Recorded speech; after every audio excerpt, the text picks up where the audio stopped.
Alright, what's going on, guys? So today I wanted to make a video talking about the rear seat delete for 2015 and up Mustangs, or really if you have a S197, I guess this should be around the same thing, right?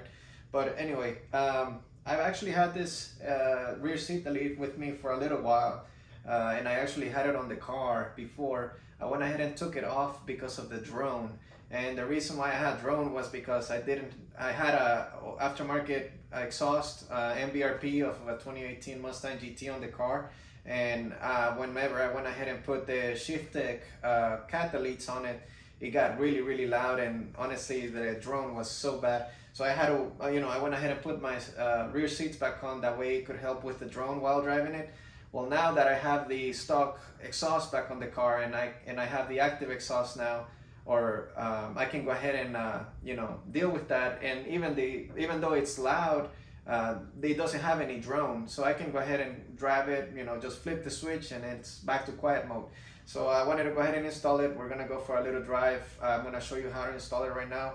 This is the one that they sell at lmr.com. I'm not sure what company makes it. It might be LMR or SVE, I'm not sure. But I'll go ahead and put it on the link on the description down below. And then I know there's a few other brands out there, like the Ford Performance one, which I think it looks beautiful, but it is way too expensive for what they ask for it. I think it's like $1,000 or close to $1,000 for that, for the one that comes on the GT350R and some on the Trackpack GT500s now. But anyways, I'm gonna go ahead and show you how to install this one. We're gonna talk about the benefits, the pros and cons to going with a rear seat delete, and then we're gonna go ahead and go on a little drive, and that way you guys can hear how it sounds from the inside of the car. So let's go ahead and get into the install. So you're gonna wanna come over here. The first step is gonna be to get the bottom pieces out. There's gonna be a button right here that you just press and it lifts. Same thing on the other side. And it lifts, and this guy can just come out like that. Okay, so I went ahead and took the bottom piece out already. Cool thing about this car, it has two fuel pumps, so that's 1 and 2. The GTs only have one, which goes right here. But anyways, you're gonna go ahead and use a 15mm socket. You're gonna take this one out, the one on the other side, and then there's gonna be one right here, back here. But before you go ahead and do that, you pull these right here, so that way it's down, and you do the same thing on the other side, and then you can go ahead and undo those. So the next thing you're gonna be needing is gonna be, I don't know what size that is, but I just have one that comes with all the sizes, and I just know it's this one. So you're gonna go ahead and get yourself a Torx bit. Like I said, I don't know what size, just play around and see which one fits, I guess. And you're gonna have to take these bolts out. When on your factory setup, like I said, I've messed with this before, so I have it like this. This bolt is actually gonna be on the back side of this material. I don't even know what this is made of, but this material is, the bolt is gonna be behind this material. That way you can get this hitch out, and it's gonna actually have one on each side. I prefer to just only have one because you don't really need the one on the other side. But you're gonna go ahead and do both sides and lift this up, that way you can get this out. Okay, so I went ahead and took the hitches out. Also, if you decide to go ahead and take off your seatbelt harnesses, you're gonna have to take this entire panel off, that way you have access to that. I don't really remember what tools. I mean, it's simple wrenches and tools that you need to be able to get them out.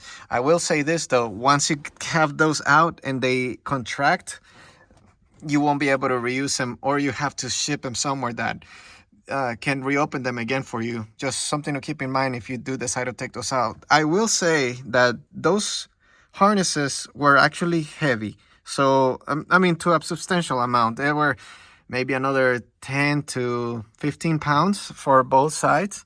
So I mean, if you're gonna go ahead and remove your rear seats and you don't think you're gonna be needing those, you're not gonna be sitting anybody here back here, obviously, with the rear seat delete, go ahead and take them out, because to me there's no point on taking out the rear seats, and if you're just gonna be leaving those harnesses on. So go ahead and just take out the rear seats, which is going to be about 25 pounds off, and then plus another 10 to 15 pounds on the harnesses. And make sure you save 2 of these bolts, because we're going to go ahead and these were the ones that came off of here. And we're going to go ahead and put the rear seat delete on here, secure it with these. And then I went ahead and still have the bolts that came off of here, and we're gonna go ahead and make 2 holes on the rear seat delete. That way we can hold them down like this, and it fits nice and snug, so that whenever you're doing a pull with the windows rolled down, the rear seat isn't just flapping everywhere. So this is gonna be the final product installed and everything. Like I said, very straightforward. The only reason why I really like this, instead of you just going to, like I said, Hobby Lobby and getting yourself some carpet, is that this kind of has the shape of the seat, so it fits really nicely. And like I said, this I made the holes myself, just using some scissors. Very small holes, and then I went ahead and put the stud through, and then the nut on top, so that way this kind of keeps it down whenever you got your windows rolled down. It doesn't flap everywhere and moves around. I also, the edges, I went ahead and tucked them underneath the plastic piece right here, that way it doesn't move around. And then I use some of the OEM hardware to keep the top of the rear seat delete just attached to the back of the headrest here. So we're gonna go ahead and take it for a test drive now and give you guys my feedback.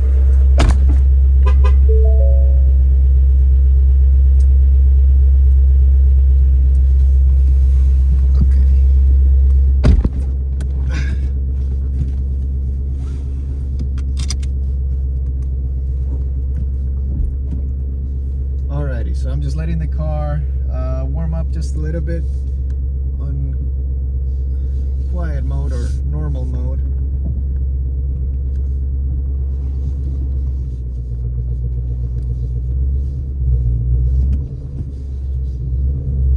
And like I said, I'm sorry, it is nighttime, so I just went ahead and opened up my valves. Well, I guess I'll go ahead and try it with the closed exhaust first, and then see how that sounds, and I'll go ahead and open them up just to see the difference. But so far, I mean, it sounds really nice. It's not overly annoying.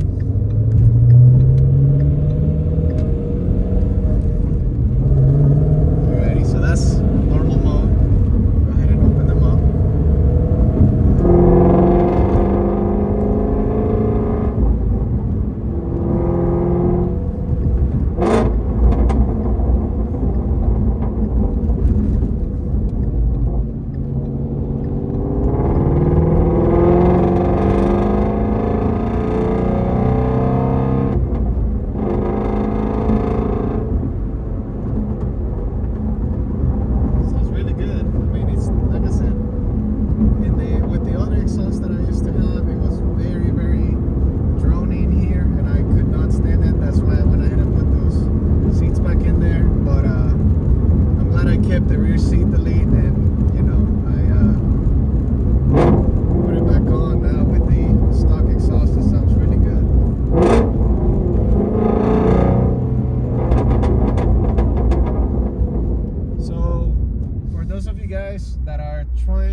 On the edge of buying the rear seat or not, you know, it's one of those things that it honestly comes down to preference. If it was up to me, I actually, well, a little backstory on this, on the rear seat delete. I actually went ahead and bought it off of somebody, so it was used. So I went ahead and got it for like $40, but I think they sell it for around $100. And you know, it's not too bad, but honestly, I wouldn't pay over $20 for something like this. I mean, it's just carpet. I don't know how companies are able to get away with stuff like this, and it's because, you know, I mean, people buy it. That's why they get away with it. But I mean, it's basically carpet, a $5 piece of carpet, and people buy it, you know. And well, I went ahead and got it for a pretty good price.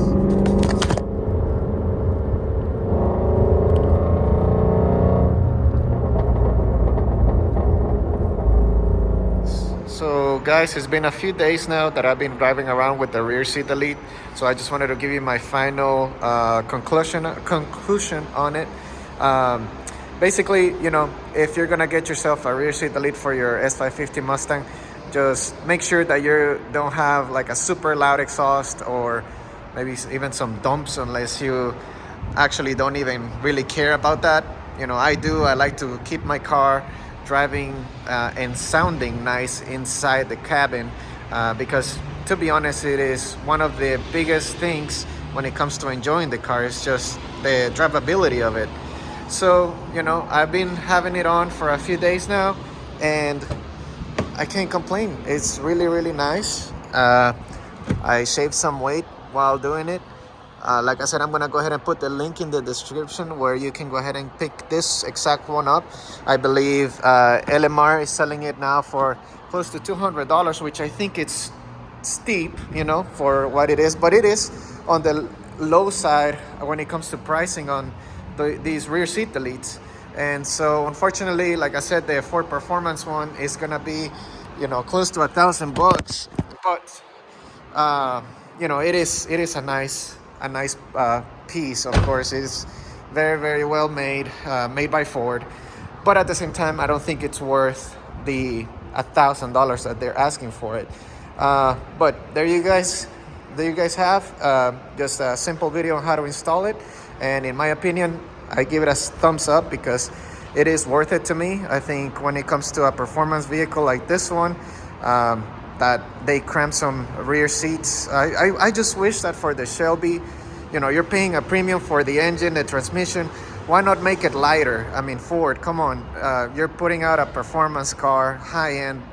It's more expensive and you're still giving it the exact same chassis as the base model V6 Mustang. But I mean, what can you say? I mean, it's what you're you know, what you're getting is what you're getting. And at the end of the day, it's still a Mustang.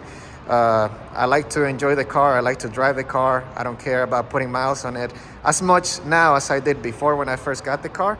But, you know, at the end of the day, I still like to keep it nice and streetable. So thank you guys for watching, and I'll see you on the next one. Thank you.